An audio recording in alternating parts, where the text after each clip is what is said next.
Sa ngalan ng Ama at ng Anak at ng Espiritu Santo, Amen. ang pagpapala ng ating Panginoong Hesukristo, ang pag-ibig ng Diyos Ama, at ang pakikipagkaisa ng Espiritu Santo naway sumainyong lahat. At sumaiyo rin. Mga kapatid, upang maging karapat dapat po tayong tumanggap ng mga bagong biyaya at himala ng Diyos sa misang ito. Tumahimik po muna tayong sandali. At nang may kababaang loob kasama ni Maria, humingi po tayo ng awa at patawad sa Diyos sa lahat ng inisip at ginawa nating kasalanan. Inaamin ko sa makapangyarihang Diyos At sa inyo, mga kapatid, naluba akong nagkasala sa isip, sa salita at sa gawa at sa aking pagkukulang. Kaya sinasamo ko sa mahal na Birheng Maria, sa lahat ng mga anghel at mga banal, at sa inyo, mga kapatid, na ako'y ipanalangin sa Panginoong ating Diyos. Kaawaan tayo ng makapangyarihang Diyos, patawarin tayo sa ating mga kasalanan at patnubayan tayo sa buhay na walang hanggan. Amen. Panginoon, kaawaan mo kami. Panginoon, kaawaan mo kami. Kristo, kaawaan mo kami. Kristo, kaawaan mo kami. Panginoon, kaawaan mo kami. Panginoon, kaawaan mo kami. Manalangin po tayo.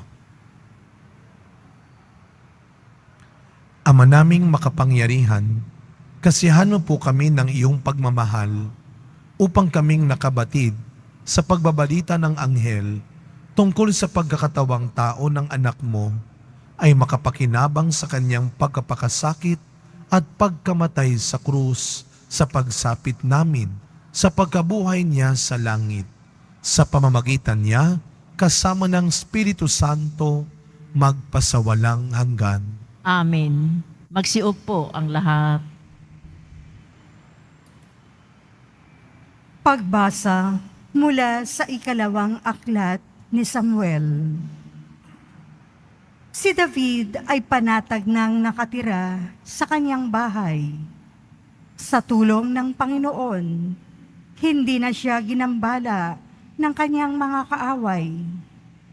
Tinawag niya si Nathan at sinabi, "Nakikita mong nakatira ako sa tahanang sedro, ngunit ang kaba ng tipan ay sa tolda lamang." Sumagot si Nathan, "Isagawa mo ang iyong iniisip, sapagkat ang Panginoon ay sumasa iyo." Ngunit ng gabing iyo'y sinabi ng Panginoon kay Nathan, "Ganito ang sabihin mo kay David, ipagtatayo mo ba ako ng tahanan? Inalis kita sa pagpapastol ng tupa upang gawing pinuno ng bayang Israel. Kasama mo ako, saan mang dako at lahat mong kaaway ay akin nilipol. Gagawin kong dakila ang iyong pangalan tulad ng mga dakilang tao sa daigdig. Bibigyan ko ang Israel ng kanyang lupa at doon ko patitirahin. Wala nang gagambala sa kanila roon. Wala nang aalipin sa kanila tulad nung una, buhat nang maglagay ako ng hukom nila.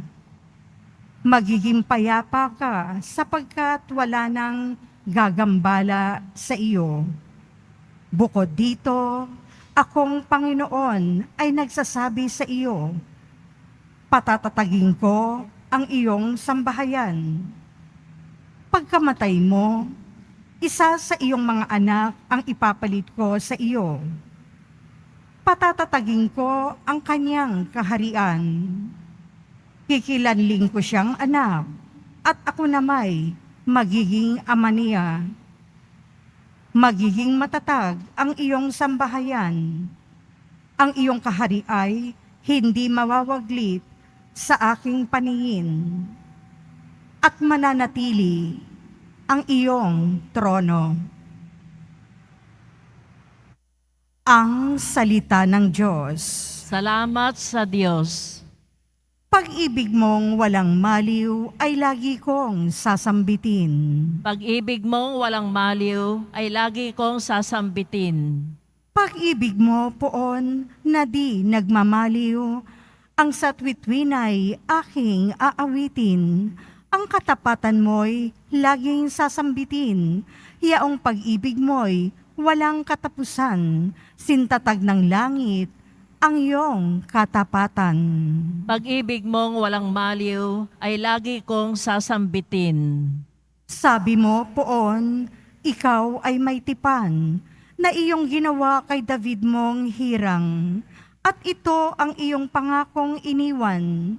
Isasalahi mo'y laging maghahari, ang kaharian mo ay mamamalagi.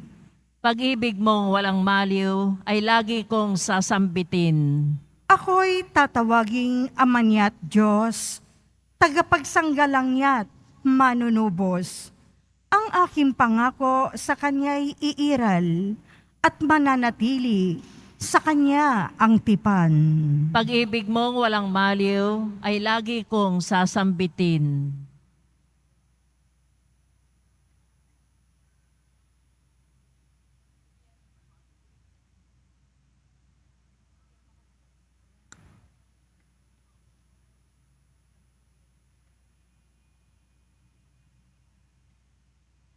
Pagbasa mula sa sulat ni Apostol San Pablo sa mga taga-Roma. Mga kapatid, purihin ang Diyos na makapagpapatibay sa inyo sa pamamagitan ng mabuting balita tungkol kay Hesukristo na ipinangangaral ko sa inyo. Ang mabuting balitang iyan ay isang hiwaga na nalihim sa loob ng mahabang panahon, at sa utos ng walang hanggang Diyos ay nahayag ngayon sa mga hentil upang sila'y manalig at tumalima kay Kristo. Ang lahat ng iyan ay ayon sa mga sulat ng mga propeta. Sa iisang Diyos, ang marunong sa lahat, sa Kanya iukol ang papuri magpakailanman sa pamamagitan ni Hesukristo. Amen. Ang salita ng Diyos. Salamat sa Diyos. Magsitayo ang lahat.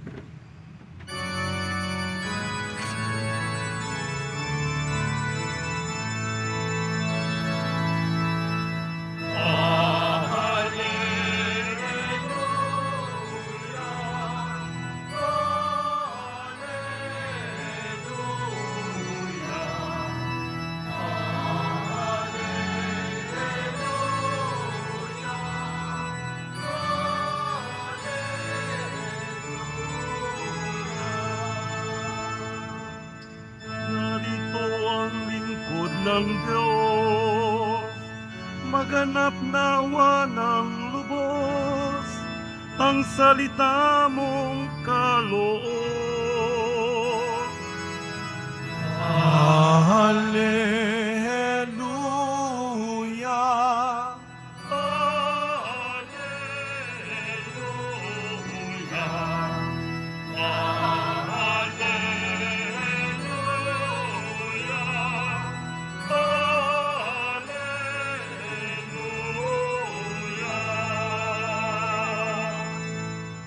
Sumainyo ang Panginoon.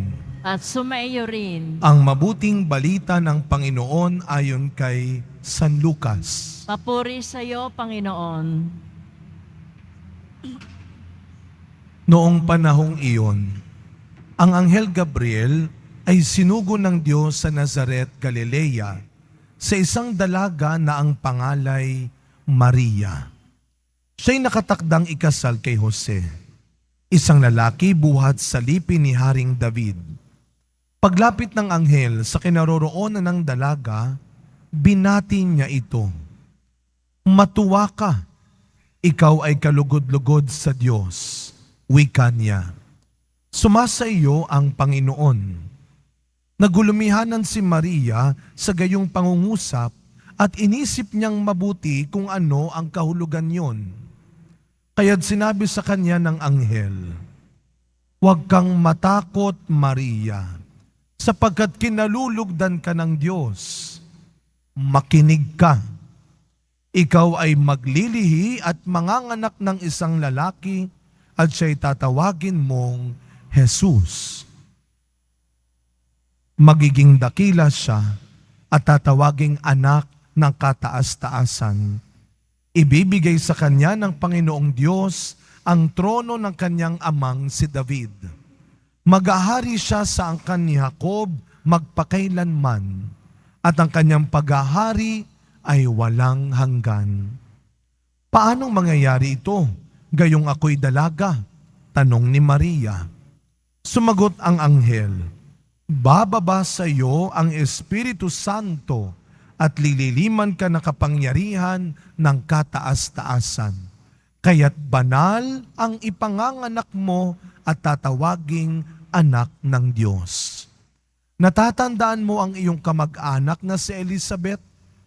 Alam ng lahat na siya'y baog, ngunit naglihi siya sa kabila ng kanyang katandaan.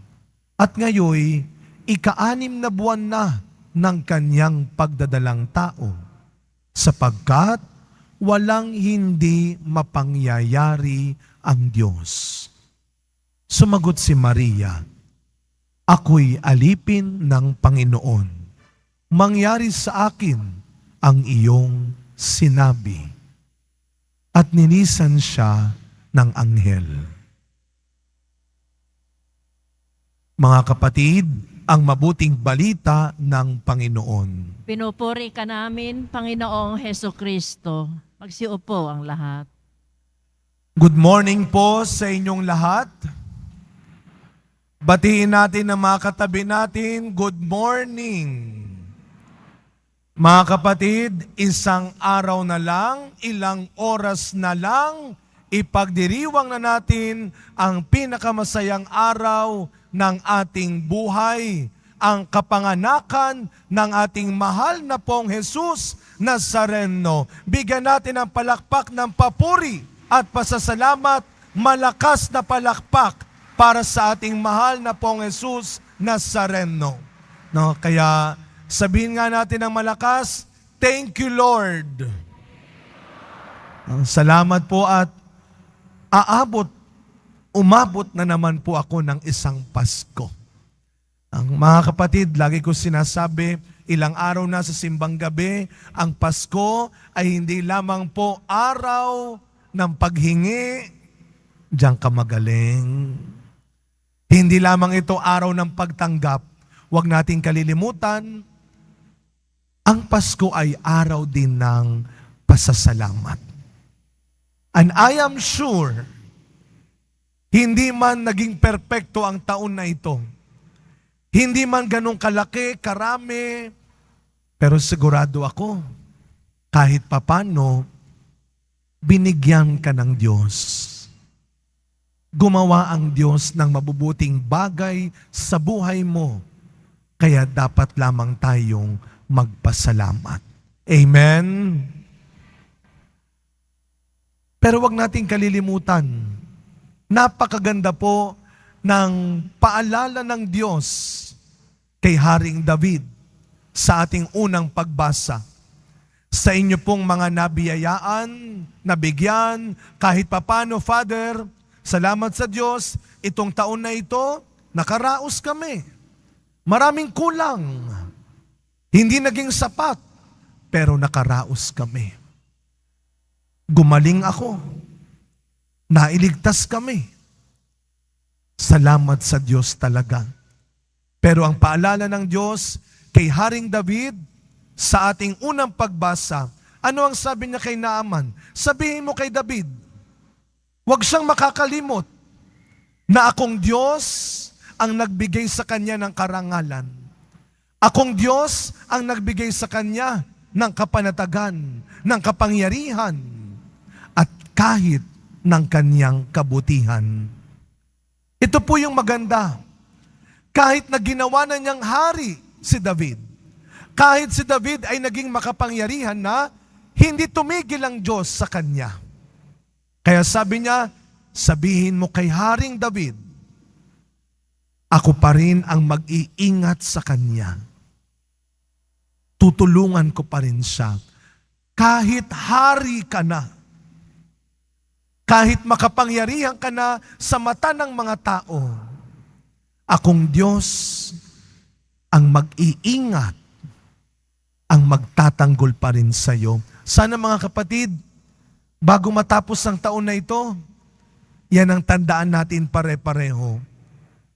Mangyari man, matupad man ang mga naging pangarap mo, ang mga naging plano mo, nakuha mo nan, magkaroon ka man ng mga bagay na dati yung ibang tao lang ang meron. Maging matalino ka man, maging maginhawa ka man, yumaman ka man, sumikat ka man. Tanda mo ito, Diyos pa rin ang may hawak ng buhay mo. Hindi ang posisyon mo, hindi ang pera mo, hindi ang kayamanan mo. Diyos pa rin ang may hawak ng buhay mo. At sana Diyos pa rin at Diyos lang ang laging una at lahat-lahat sa buhay mo. Sana mga kapatid, katulad ng halimbawa ni Maria sa ating ebanghelyo, sana magawa pa rin nating ipagkatiwala sa Diyos ang buhay natin hindi lang ngayon. Sana kagaya ni Maria, maipagkatiwala mo pa rin sa Diyos ang buhay mo bukas at sa mga susunod na araw. Kahit hindi masyado naintindihan kagad ni Maria, yung sinasabi ng anghel sa kanya, paano ko magdadalang tao? Dalaga ako. Pero kahit na hindi kagad niya naunawaan, hindi niya pinagdudahan ang kayang gawin at plano ng Diyos para sa kanya. Kaya sana ikaw rin, kung marami ka pa rin hindi maintindihang nangyayari sa buhay mo, kung hanggang ngayon may mga malabo pa rin sa buhay mo, huwag mo lang pagdududahan ng Diyos. Kaya sa huli, naibigay pa rin ni Maria ang pinakahihintay na yes ng mundo. Ang yes to kaligtasan ng tao. Ilang araw pa po bago matapos ang taon na ito. Baka ikaw rin, kailangan mo nang ibigay ang iyong yes. Baka may mga tao pang naghihintay ng iyong yes to pagpapatawad. Yes, para sumuporta. Yes, para magtiwala ulit. At yes, para magbago. Kaya may Pasko, kaya may kaligtasan ng tao, dahil may isang Maria na nagsakripisyo. Pero, ang sakripisyo ni Maria ay hindi sakripisyo ng babaeng walang kalaban-laban. Hindi ito sakripisyo ng babaeng napilitan. Ang sakripisyo ni Maria ay sakripisyo ng isang taong nagmahal at nagtiwala. Kaya ang love, hindi pwedeng walang sacrifice.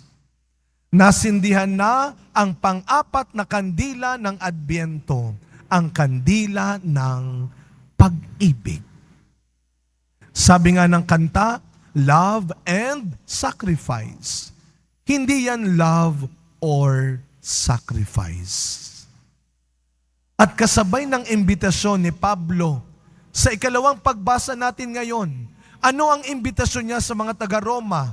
Huwag kayong makakalimot, magpuri at magpasalamat sa Diyos.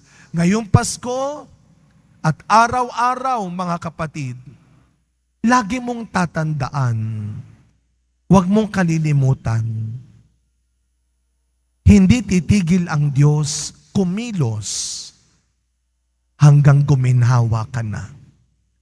Hindi titigil ang Diyos kumilos hanggang gumaling ka. Hindi titigil ang Diyos kumilos hanggang lumigaya ka. At ito ang mas tandaan natin, makinig po kayo. Hindi rin titigil ang Diyos kahit mayaman ka na, kahit maginhawa ka na, kahit magaling ka na, at kahit maligaya ka na. Hindi titigil ang Diyos dahil ganun siya.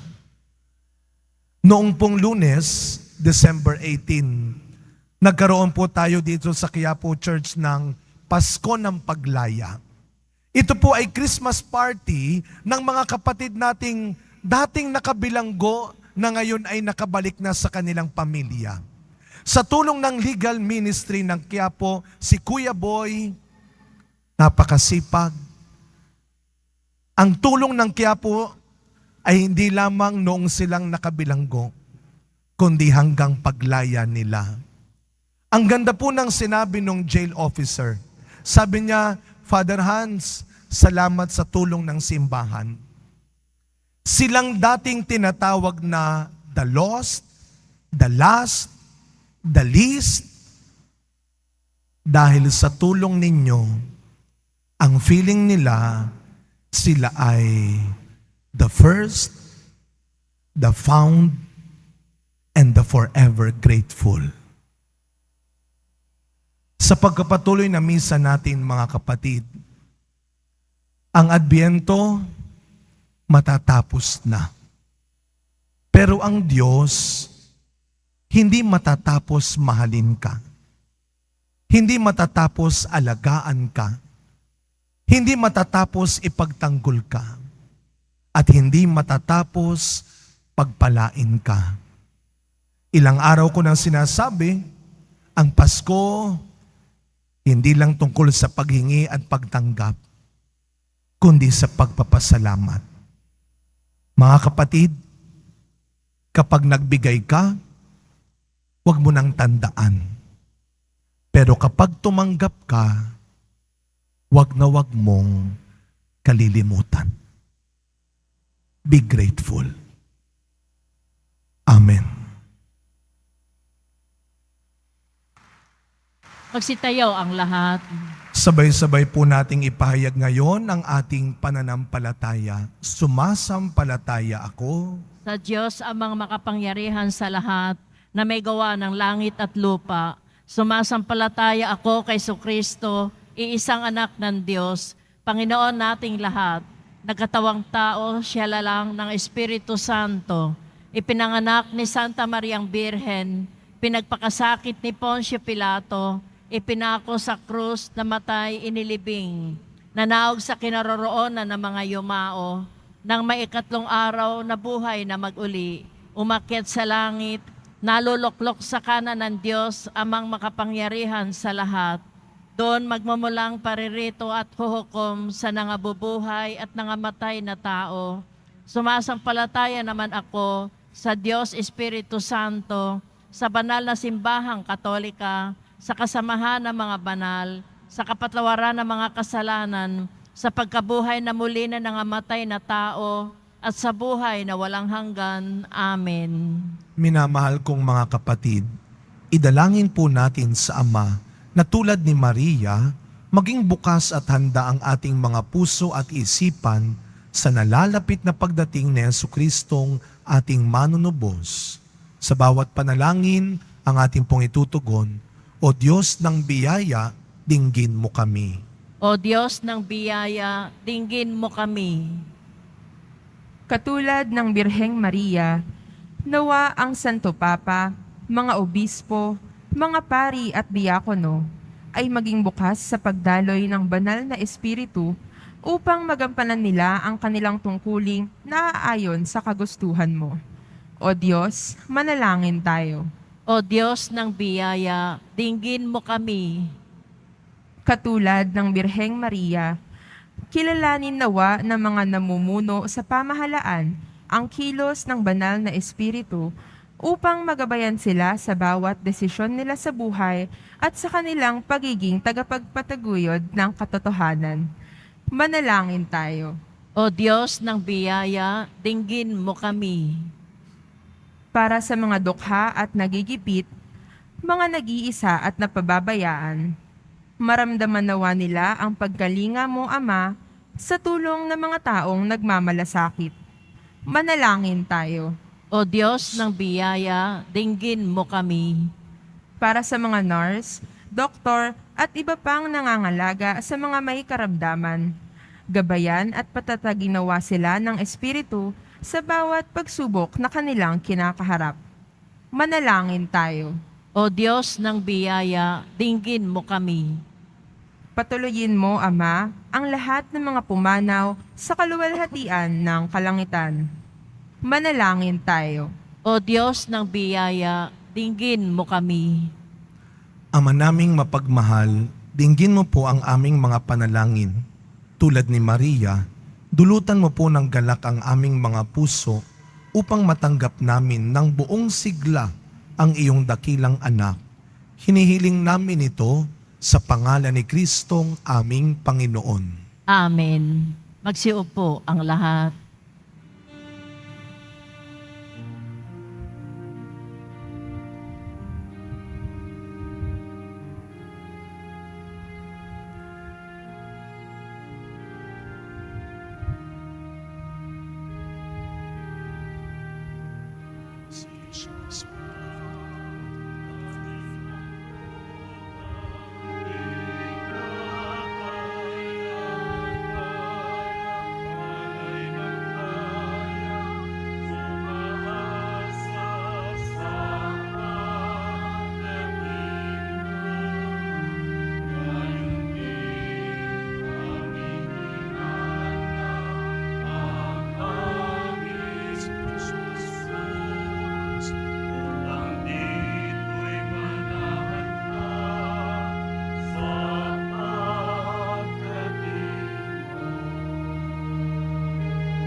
Magsitayo ang lahat. Manalangin kayo mga kapatid upang ang paghahain natin ay kalugdan ng Diyos amang makapangyarihan. Tanggapin nawa ng Panginoon itong paghahain sa iyong mga kamay sa kapurihan niya at karangalan sa ating kapakinabangan at sa buong sambayanan niyang banal.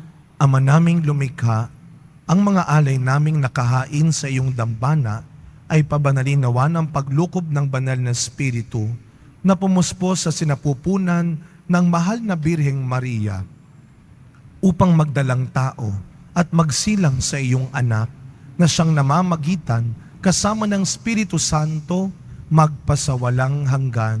Amen. Sumainyo ang Panginoon. At sumaiyo rin. Itaas sa Diyos ang inyong puso at diwa. Itinaas na namin sa Panginoon. Pasalamatan natin ang Panginoong ating Diyos. Marapat na siya ay pasalamatan. Ama naming makapangyarihan, tunay nga pong marapat na ikaw ay aming pasalamatan sa pamamagitan ni Jesucristo na aming Panginoon. Ang pagsusugo mo sa Kanya ay ipinahayag ng lahat ng mga propeta. Ang pagsilang niya ay pinananabikan ng mahal na Birheng Kanyang inang tunay sa kapangyarihan ng Espiritong Banal. Ang pagdating niya ay inilahad ni San Juan Bautista sa kanyang pagbibinyag. Ngayong pinaghahandaan namin ang maligayang araw ng kanyang pagsilang. Kami nananabik at nanalangin lubos na makaharap sa kanyang kadakilaan. Kaya kaisa ng mga anghel na nagsisiawit ng papuri sa iyo nang walang humpay sa kalangitan, kami nagbubunyi sa iyong kadakilaan.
Magsiluhod ang lahat. Ama naming banal, ikaw ang bukal ng tanang kabanalan. Kaya't sa pamamagitan ng iyong Espiritu, gawin mo pong banal ang mga kaloob na ito upang para sa amin maging katawan at dugo ng aming Panginoong Hesukristo. Bago niya pinagtiisang kusang loob na maging handog, hinawakan niya ang tinapay, pinasalamatan kanya, pinaghati-hati niya iyon, iniabot sa kanyang mga alagad at sinabi, "Tanggapin ninyong lahat ito at kanin. Ito ang aking katawan na ihahandog para sa inyo."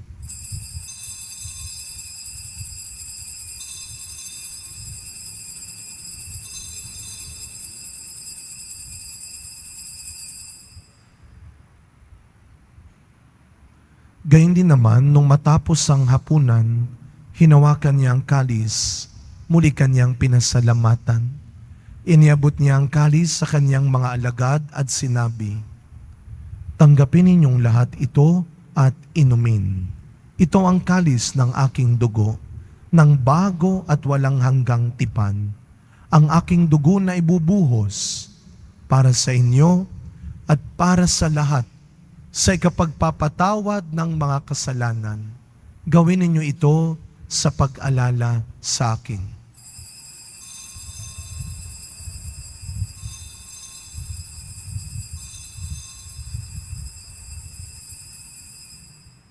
Magsitayo ang lahat. Ang misteryo ng pananampalataya. Si Kristo'y namatay, si Kristo'y nabuhay, si Kristo'y babalik sa wakas ng panahon. Ama, ginagawa po namin ngayon ang pag-alala sa pagkamatay at muling pagkabuhay ng iyong anak. Kaya tinaalay po namin sa iyo ang tinapay na nagbibigay buhay at ang kalis na nagkakaloob ng kaligtasan. Kami po ay nagpapasalamat dahil kami iyong minarapat na tumayo sa harap mo para maglingkod sa iyo. Isinasamo namin kaming magsasalo-salo sa katawan at dugo ni Kristo ay mabuklod sa pagkakaisa sa pamamagitan ng Espiritu Santo. Ama, lingapin mo po ang iyong simbahang laganap sa buong daigdig. Puspusin mo po kami sa pag-ibig kay San Francisco na aming Santo Papa, ni Jose na aming Arsobispo at ng Tanang Kaparian. Alalahanin mo rin po ang mga kapatid naming nahimlay nang may pag-asang sila'y muling mabubuhay, gayon din ang lahat ng mga pumanaw. Kaawaan mo po sila at patuloyin sa iyong kaliwanagan. Kaawaan mo at pagindapating kaming lahat na makasalo sa iyong buhay na walang wakas. Kaisa ng mahal na Birheng Maria na ina ng Diyos, ng kabiyak ng puso niyang si San Jose, kaisa ng mga apostol, San Juan Bautista, Padre Pio, Mother Teresa ng Calcutta, at ang lahat ng mga banal na namuhay dito sa daigdig ng kalugod-lugod sa iyo, maipagdiwang nawa namin ang pagpupuri sa ikararangal mo sa pamamagitan ng iyong anak na aming Panginoong Hesukristo. Sa pamamagitan ni Kristo, kasama niya at sa Kanya, ang lahat ng parangal at papuri ay sa iyo, Diyos Amang makapangyarihan, kasama ng Espiritu Santo, magpasa walang hanggan.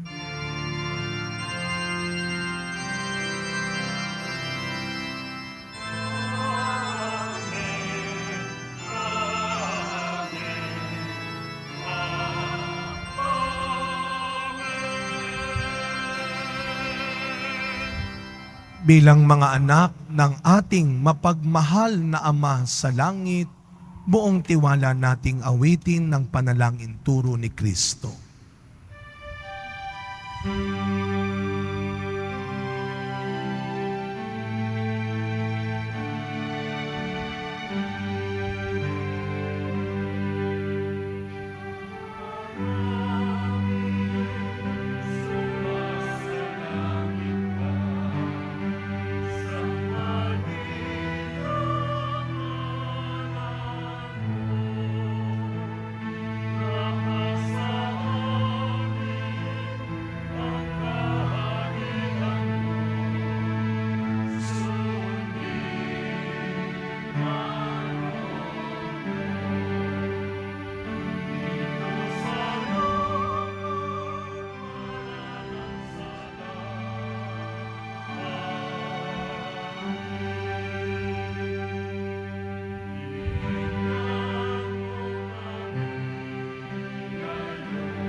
Inihiling po namin kami adya sa lahat ng masama, pagkalooban ng kapayapaan araw-araw, iligtas sa kasalanan at ilayo sa lahat ng kapahamakan, samantalang aming pinananabikan ang dakilang araw ng pagpapahayag ng tagapagligtas naming si Jesucristo.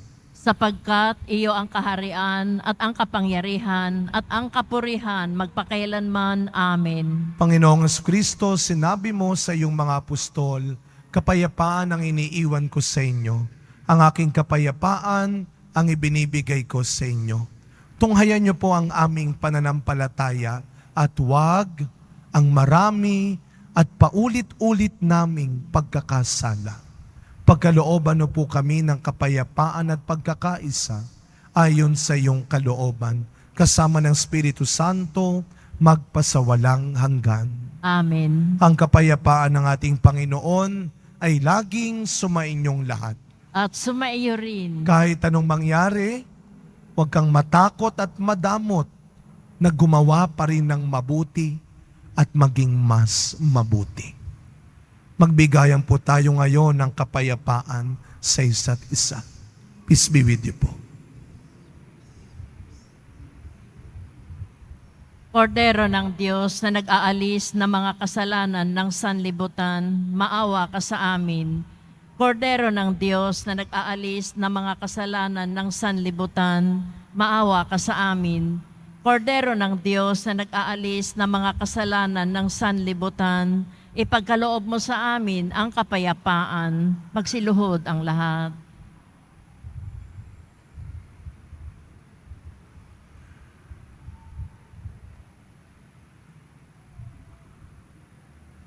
Masdan ninyo ang ating Panginoong Hesus Nazareno, ang anak ni Maria. Siya ang tunay mong kailangan. Siya ang tunay mong pag-ibig. Ang kordero ng Diyos na nag-aalis ng mga kasalanan ng sanlibutan, mapapalad po tayong lahat na inaanyayahan sa kanyang piging. Panginoon, hindi ako karapat-dapat na magpatuloy sa iyo, ngunit sa isang salita mo lamang ay gagaling na ako.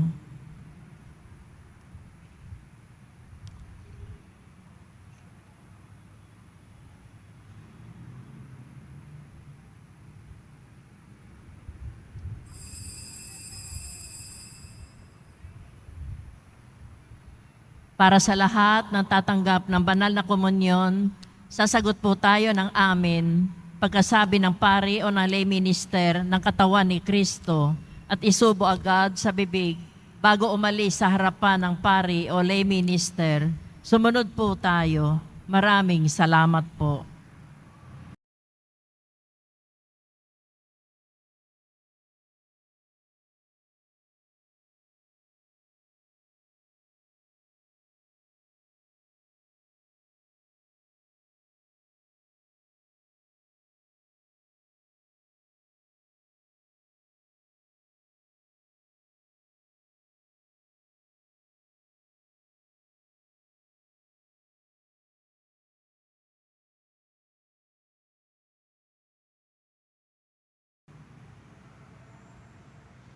Ama naming mapagmahal, amin nang pinagsaluhan ang piging na nagbibigay buhay habang papalapit ang dakilang kapistahan ng Pasko. Lalo nawa kaming makinabang ng may pananabik sa pagiging marapat sa pagdiriwang sa pagsilang ng anak mo na siyang namamagitan kasama ng Espiritu Santo magpasawalang hanggan. Amen. Una, ilang oras na lang Pasko na, mula po dito sa simbahan ng Quiapo, Advance Merry Christmas po sa inyong lahat. Maligayang pinagpalang Pasko sa inyong lahat. Pangalawa, ang simbahan po ng Quiapo ay patuloy na nagpapasalamat kaya hindi lamang po sa inyong pagsisimba, kayong mga nagpupunta rito sa simbahan, pero kahit po yung mga nasa ibang bansa at mga nasa probinsya na naka-online, salamat po, lalo na sa mga ibinigay po ninyong tulong, donasyon, pinansyal at material. Napakarami po nating natulungan dahil sa inyong mga ibinigay. Sa kabila ng inyong mga sariling pangangailangan, salamat po at nag-ambag pa rin kayo ng inyong kabutihan. Lagi namin sinasabi ito, hindi kami titigil magpasalamat, pero ang Diyos na po ang magbigay ng sapat at dapat na gantimpala sa inyong kabutihan. Sumainyo ang Panginoon. At sumaiyo rin. Yumuko po kayo at hingin ng pagbabasbas. Ang makapangyarihang Diyos Ama na bugtong na anak ay siya nawang magpabanal sa inyo, pakundangan sa liwanag ng kanyang pagdating, at siya rin nawang pumuspos sa inyo sa pagpapala, ngayon at magpasawalang hanggan. Amen. Patataginawa niya kayo sa pananampalataya, paligayahin sa pag-asa, at pakilusin sa pag-ibig na puspos ng sigla, ngayon at magpasawalang hanggan. Amen. Kayong nagagalak sa pagdating ng nagkatawang taong manunubos, ay puspusin nawa niya ng gantimpalang buhay na di matatapos kapag siya'y dumating ng may kadakilaang lubos, magpasawalang hanggan. Amen. At naway pagpalain at ingatan ang inyong pamilya ng ating mapagmahal na Diyos, Ama, Anak, at Espiritu Santo. Amen. Tapos na po ang ating pagdiriwang, humayo kayong taglay ang pag-ibig ng Poong Jesus Nazareno. Salamat sa Diyos.